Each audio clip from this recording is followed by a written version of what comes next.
Sabi ng buaya ng bayan na si Martin Romualdez, Romualdez, paigtingin daw ang laban sa korupsyon para protektahan ang pondo ng taong bayan.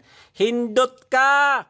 Na demonyo ka, sawang-sawa ka na siguro sa pagnanakaw ng pera ng taong bayan. Bakit? Nalalansahan ka na sa amoy ng pera, sa perang ninakaw mo, kaya sinasabi mo yan, nagsiself-righteous ka na hindi ka kawatan, hindi ka magnanakaw, na demonyo ka. Buaya ka, alam yan ng Pilipino. Yung bilyones na insertion mo nga sa BIP, various infrastructure program na walang line item, yung sa GAA, yung sa BICAM, filling the blank, alam ng taong bayan na pakana mo yan. Sa totoo lang, Martin Romualdez, kutang-kuta ka na sa pagnanakaw ng pera ng Pilipino. Siguro ko, nasusuya ka na o nalalansahan ka na sa sobrang dami mong pera.